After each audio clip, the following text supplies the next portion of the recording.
Vous faites quoi le 18 décembre 2026 ? Parce que moi, je sais déjà. La conclusion de la trilogie de Dune. Le massacre de Paul Atreides. Y a rien qui pourrait me faire rater un événement pareil. Ou alors... ou alors je serais là. Le renouveau du MCU. Hell answers to me. Le retour de Robert Downey Jr. en Doctor Doom, un des méchants les plus iconiques de Marvel.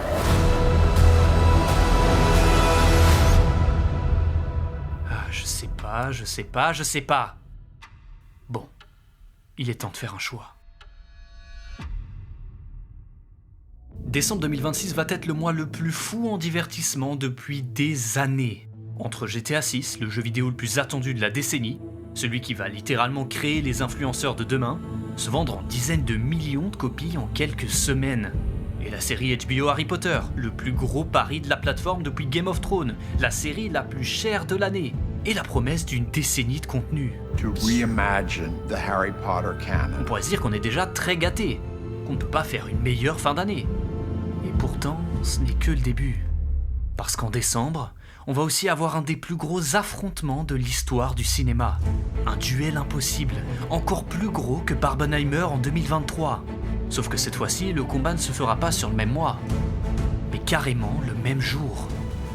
Le 18 décembre prochain, autrement surnommé Doomsday. Dune 3 contre Avengers Doomsday. La fin du chapitre de l'anti-héros contre la relance de l'univers des plus grands super-héros. Deux visions du cinéma, deux stratégies pour attirer l'audience et surtout deux promesses à leur public. Ce que le cinéma doit être en 2026. Ces blockbusters font face à un enjeu énorme parce qu'ils ont un point commun. Ils visent le même public. Alors la logique voudrait qu'ils s'évitent, qu'ils maximisent leurs chances en sortant avec un certain écart dans le calendrier, pour éviter de forcer le public à faire un choix au moment d'acheter leur ticket au guichet à l'entrée.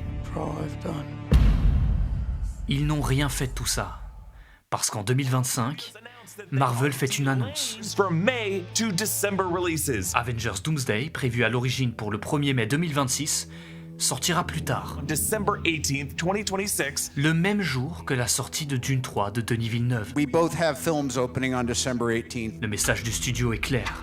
Au lieu de sortir sur des périodes séparées pour éviter un affrontement direct, les deux films vont sortir le même jour. Let's talk about Doomsday. Doomsday. Avengers Doomsday or Doom Part 3? Yes. Tout le monde pense que ça ne va pas tenir, qu'un des deux va finir par abandonner la date de sortie. You think they're not gonna do it? They're not gonna stick with it? I just have a feeling it won't. Who's gonna move? Doomsday may move off the December 18th date. Mais rien n'y fait. Aucun ne bouge. Les deux licences se regardent droit dans les yeux et laissent le public surexcité avec une dernière question sur les lèvres. Qui va gagner le duel ?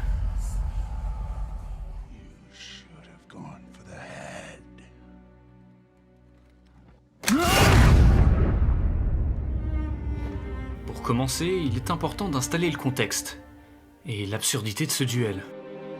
Avengers Doomsday sort 7 ans après Endgame, le dernier gros carton de Marvel au cinéma.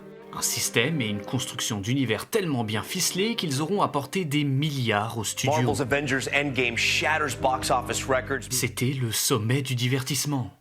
Et donc forcément aussi le début de sa chute. And today I'm excited to talk about the expansion and future of the MCU. À partir de ce moment-là, Marvel cherche à se renouveler, à créer une nouvelle génération de héros, des nouvelles histoires, l'apparition des séries sur la plateforme Disney+, et le besoin de trouver des héritiers au visage encore trop présent dans la mémoire des fans.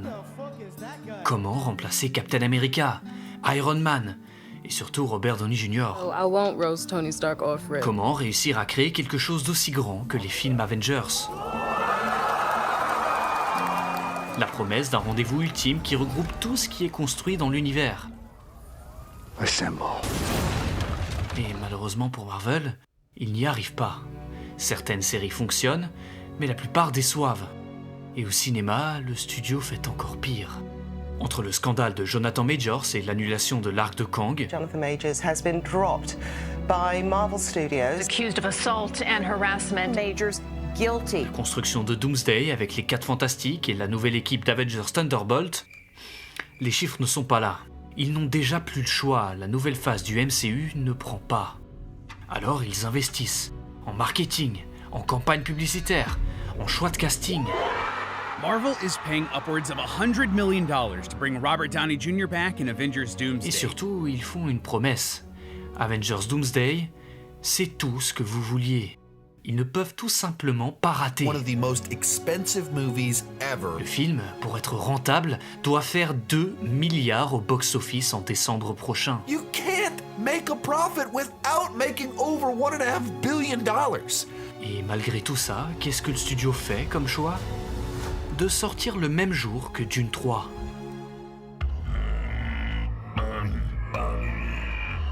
Le dernier film de la trilogie de Denis Villeneuve. Une adaptation d'une des plus grandes œuvres de fiction du XXe siècle. Un projet qui s'est renforcé avec ses 2 premiers films et qui a réussi à convaincre de plus en plus de monde à travers les années. Pour beaucoup, Dune fait un sans faute. I am Paul Muad'Dib Atreides, Duke of Arrakis. En campagne promotionnelle, en choix de casting et surtout en direction artistique. Concrètement, Avengers Doomsday et Dune 3 sont opposés en tout, sauf sur leur public cible. Et c'est ça qui rend le duel aussi intéressant. L'affrontement ne va pas se passer sur le même terrain. Warner et Disney, pour gagner, vont jouer leurs cartes très différemment. Parce qu'il y a plusieurs manières de vendre un film et d'attirer son public.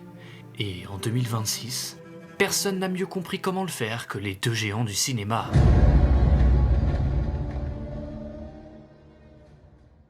En premier critère, il est impossible de ne pas parler de l'IMAX. It's digital and film cameras with the largest resolution format out there. Une technologie de projection en salle de cinéma incomparable, qui prend de plus en plus d'importance ces dernières années. IMAX. Parce que depuis que les plateformes de streaming nous apportent la facilité et l'accessibilité du contenu dans notre salon, il faut l'admettre, les cinémas doivent trouver de nouvelles cartes pour faire concurrence. Pourquoi se déplacer en salle lorsque les tickets sont chers, les fauteuils ne sont pas confortables et le popcorn coûte 15 € les 100 grammes ? Les popcorns sont vendus 14,5 fois plus cher qu'ils n'ont réellement coûté. Disney eux-mêmes ont fini par presque abandonner le combat. Les films sont de moins en moins longtemps diffusés en exclu au cinéma. Et le public préfère attendre la sortie sur leur télé, quelques semaines plus tard à peine. À ce moment-là, le cinéma se fait littéralement bouffer par le petit écran.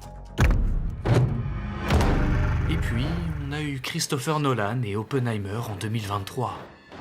Le réalisateur dit non. Il faut défendre le cinéma. Et il sait exactement comment faire la différence.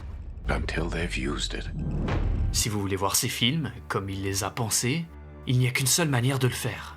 L'IMAX. And IMAX for me is a portal into a level of immersion that you can't get from other formats. Le cinéma premium. Tout ce qu'une expérience télé ne peut pas vous apporter. Un meilleur son et surtout une meilleure qualité visuelle. Tu veux prendre une vraie claque ? Va au cinéma. Alors Christopher Nolan n'est pas le seul à mettre en avant cette technologie. Aujourd'hui, je pense que IMAX égale Nolan. Mais il en est le principal représentant. Parce que le Christophe, ça fait presque 20 ans qu'il nous bassine avec son IMAX. I've always been interested in shooting film on IMAX. It's the world's highest resolution film format. Depuis The Dark Knight en 2008, Nolan fait déjà partie des réalisateurs pionniers dans l'utilisation de la technologie. Il en est persuadé. C'est le futur du cinéma. No one's ever done this before. They're all a bit unknown. C'est pourquoi il continuera d'exploiter le format avec le dernier volet, puis sur Interstellar, sur Dunkerque, ou encore sur Tenet en 2020. I've been working with the IMAX format for years now. IMAX. Avant que cette vision n'explose finalement aux yeux du grand public en 2026. Avec l'Odyssée. Tell me what you remember. Et là, ça part vraiment en cacahuète. Avec l'IMAX 70 mm. To do an entire film on IMAX. Le premier film tourné intégralement avec cette pellicule. Un rendu absolument exceptionnel. This is pure cinema. Non seulement impossible à reproduire chez soi, mais aussi dans 99% des salles de cinéma. L'image qui sera projetée sera presque à coup sûr différente de celle filmée par le réalisateur. Pour voir l'Odyssée en IMAX 70 mm en Europe, il n'y a que 6 options. Les Royaumes-Unis, Prague, Montpellier et Bruxelles. Dont la seule salle de Belgique pour visionner le format du réalisateur. Nolan ne nous promet plus un simple film. Il crée une expérience exclusive. La sortie de son film est un événement, et le public plonge la tête la première. Les salles IMAX 70 mm sont réservées sur des mois. C'est submergent. Je suis très contente, c'est mon premier visionnage et je suis heureuse de l'avoir vu dans cette version. Le film explose le box-office. Il dépasse rapidement le milliard. Christopher Nolan's biggest movie ever. Tout le monde ne parle plus que de l'expérience 70 mm et de la différence que cela fait. Les gens voyagent et quittent leur pays uniquement pour aller voir le film. C'est quelque chose d'assez unique. J'ai voyagé pour le voir, ça valait le coup. Avec cette simple technologie, Nolan fait parler du cinéma comme personne d'autre. Et quand le prix d'une place dépasse les 30 €, certains s'insurgent. Autant d'argent pour aller voir un film ? C'est élitiste. Oui, c'est vrai. Pour ce genre de film, oui. Après, pas pour tous, parce que c'est vrai que c'est quand même très cher. Mais c'est aussi la rareté qui en fait sa valeur. Ça vaut la peine, encore faut-il être bien placé. Maintenant, vous vous dites, ok, super l'Odyssée. Mais c'est quoi le rapport avec Doomsday ? Eh bien, vous savez qui est l'un des plus grands amis de Nolan et qui partage une vision commune du cinéma ? Oui, c'est Denis Villeneuve. Remarkable cinematic achievement, and I'm always in love. Et lorsque les 2 premiers Dunes sont déjà reconnus pour leur qualité visuelle et sonore, qu'ils remportent des Oscars pour meilleur son, meilleure photographie et effets visuels. And the Oscar goes to Dune. Tout le monde n'attend que de prendre une dernière grosse claque sur l'accomplissement de la saga. Et ça, Villeneuve le sait pertinemment. Et le meilleur moyen de se la prendre, cette claque, l'IMAX. Et ça tombe bien, parce que si je vous demande avec qui IMAX a signé pour la diffusion de ses films en décembre prochain, Dune 3, pas Avengers. So you too can be among the first to experience the movie in IMAX, including IMAX 70 mm. Denis Villeneuve va miser sur une stratégie terriblement efficace pour le succès de son dernier opus. Le besoin de voir son film dans les meilleures conditions possibles. L'exclusivité par la qualité et l'expérience. Oui, vous allez payer plus pour voir mon film, mais vous ne le regretterez pas. D'ailleurs, ce n'est pas un hasard si lors de la diffusion d'Odyssée en IMAX 70 mm, on a un accès exclusif à quelques minutes de Dune 3. En nous remerciant d'avoir choisi le premium, on nous apporte un avant-goût de ce qu'on pourrait avoir. Et avec l'IMAX, Dune va absolument écraser Avengers sur ce point. See you soon at the theater. Bon cinéma. Mais bon, il n'y a pas que l'IMAX qui compte. Vous vous en doutez bien. Et Marvel, ils sont pas idiots. Ils ne se mettraient pas volontairement dans la mouise en sortant le 18 décembre. Ils ont un autre plan. Un atout que Dune n'a pas. Le temps. Avengers Doomsday est construit autour d'une promesse. Ça va être épique. Mais vous ignorez encore pourquoi. On l'a compris, depuis l'annulation de Kang Dynasty, Kevin Feige et les grosses têtes de Marvel misent tout sur Doomsday. Le renouveau du studio. Et après avoir fait un énorme coup marketing en dévoilant que l'antagoniste serait joué par Robert Downey Jr., ils sont restés discrets. Les seuls éléments réellement annoncés, c'est le casting. Pour faire simple, tout le monde revient. Les anciens héros comme les nouveaux. C'est une réunion immense et une Madeleine de Proust assurée. Enfin, s'ils arrivent à être à la hauteur de l'attente et de l'anticipation. Mais une chose est sûre, il n'y a pas d'explication. Et c'est volontaire. Marvel cherche à faire parler, à provoquer les fans, les motiver à faire des théories sur le scénario. Analyser, décrypter, théoriser sur Avengers 5. Here's who's most likely versus least likely to die. And that's Tobey Maguire showing up in Avengers Donut Day. Et pourtant, leur meilleure arme est dévoilée super tôt. Why the hell Robert Downey Jr. is playing Dr. Doom? RDJ en Dr. Doom. New mask. Une surprise qui aurait fait l'effet d'une bombe si elle avait été révélée au cinéma. Same task. Sauf que le studio décide de capitaliser sur le retour de l'acteur. Robert Downey Jr., he's back, fans are thrilled. Et sur les théories qui expliqueraient comment c'est possible qu'Iron Man et Doom aient le même visage. Ne sera pas expliqué dans Avengers Doomsday. Ils sous-entendent une chose. Cherchez pas, vous n'êtes pas prêts. Et c'est au cœur des interrogations. Comment tout ça va tenir debout? D'ailleurs, en direct depuis janvier, et sur chaque trailer ou annonce, un chrono est présent en géant. Plus que 4 mois avant d'avoir les réponses.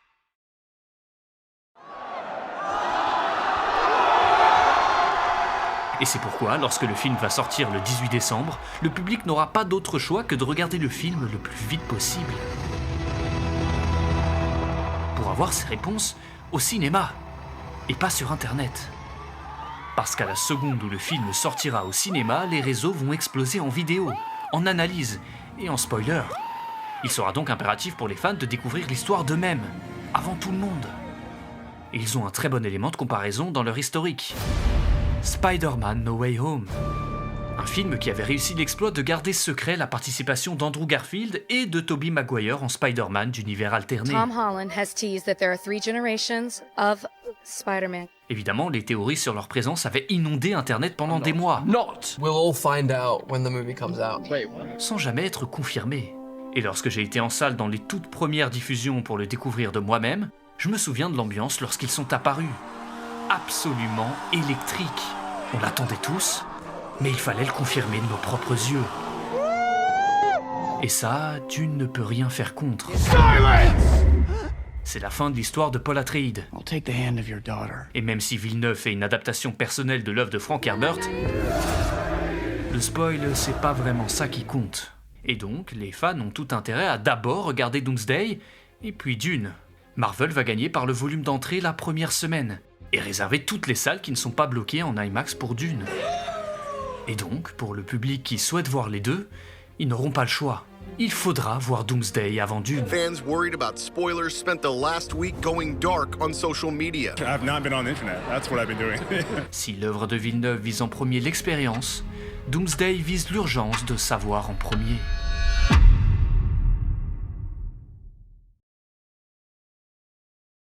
Parlons maintenant un peu des enjeux des studios, Warner et Marvel.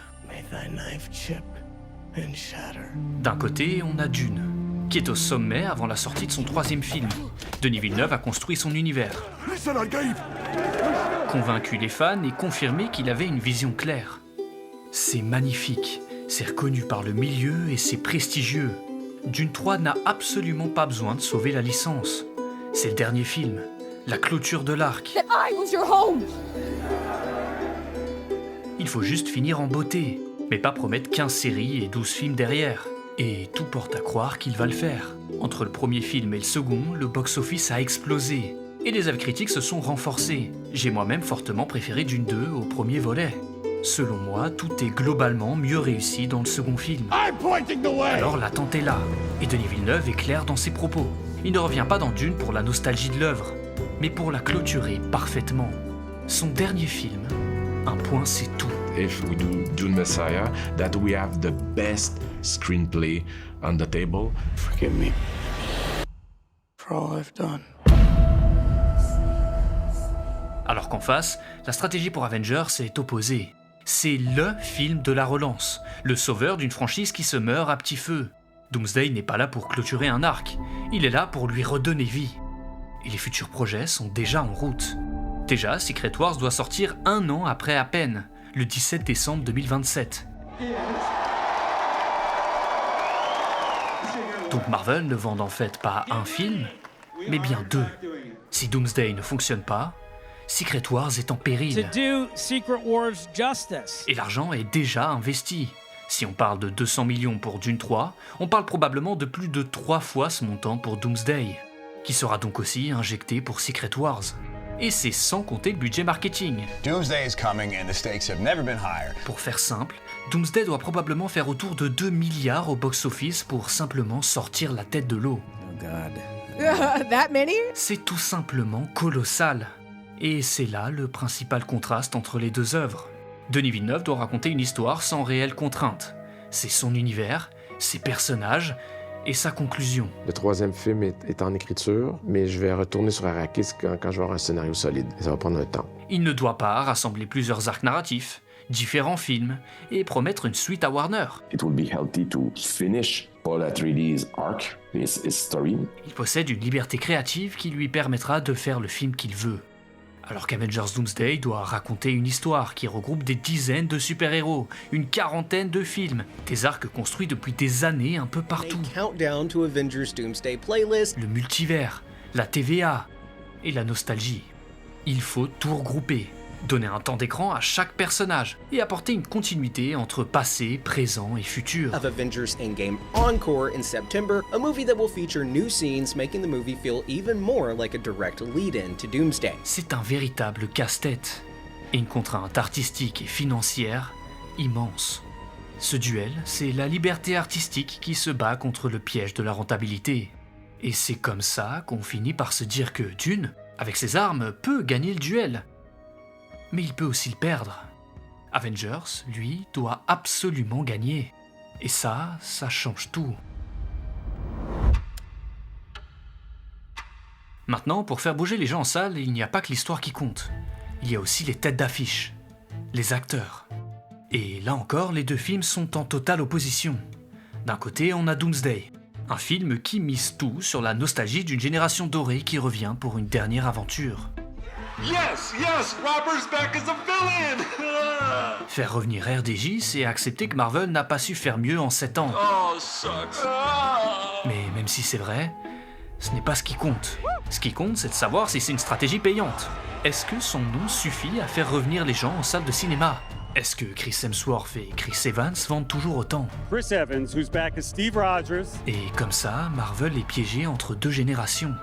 La nouvelle, avec les 4 Fantastiques, ou plus récemment Jean Grey, et l'ancienne qui semble éternellement bloquée dans leur rôle du passé. For the first time ever, we'll see the Avengers, we'll see the Fantastic Four, and the original X-Men together on screen. Plus de 20 ans après la trilogie X-Men, les acteurs reviennent. Encore et encore. Car on n'a pas trouvé mieux. Et que, quelque part, ça fonctionne. Par exemple, même après l'avoir tué et enterré, Hugh Jackman revient encore en Wolverine. Fox killed him. Disney brought him back. They're gonna make him do this till he's 90. Car il vend. Let's go. À chaque film. Dude, I don't want to do this. Et c'est là que c'est paradoxal. Marvel doit relancer leur univers avec Doomsday. C'est impératif. Nous promettre un nouvel arc, des nouveaux enjeux. Et ils n'ont pas trouvé mieux que de le faire avec les fantômes du passé qui brillent un peu trop fort. Alors qu'il y a peu, ils nous ont prouvé l'inverse. Il est possible d'attirer le public en salle de cinéma avec de nouvelles histoires. I'm losing my mind. Spider-Man Brand New Day est un carton absolu. Un film qui prouve à lui-même qu'il n'y a pas de super-héros fatigue.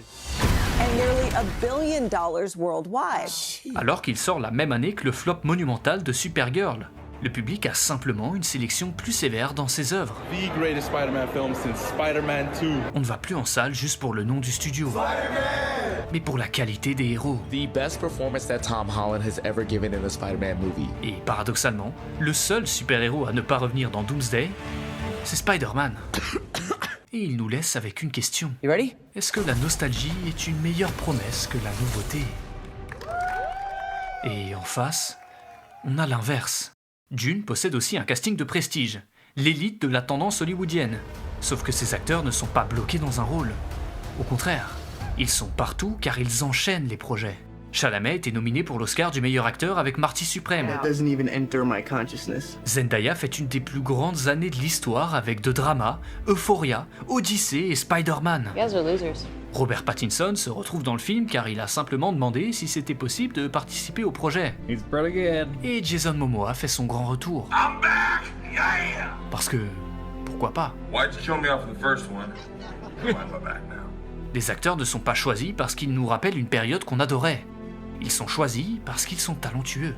Et ça peut suffire à convaincre un public.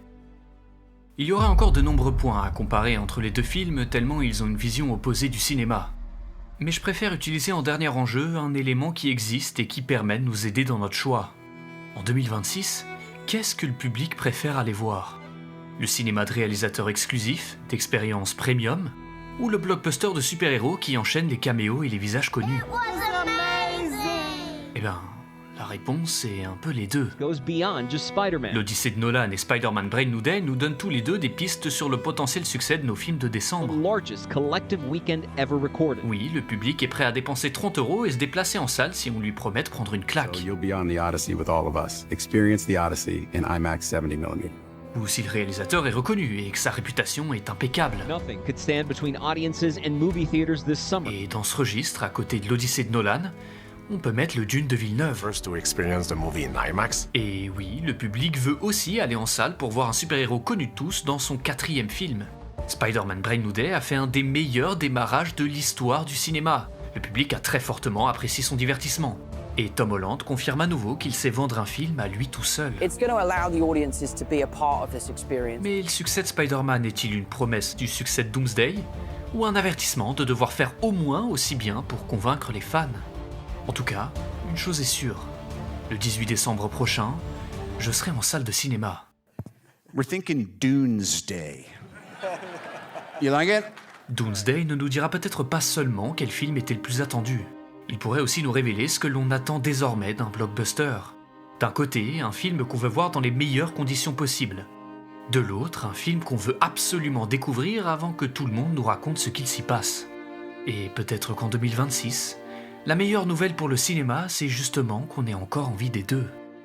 Parce que, pour moi, le choix est fait. Le 18 décembre, c'est Doomsday.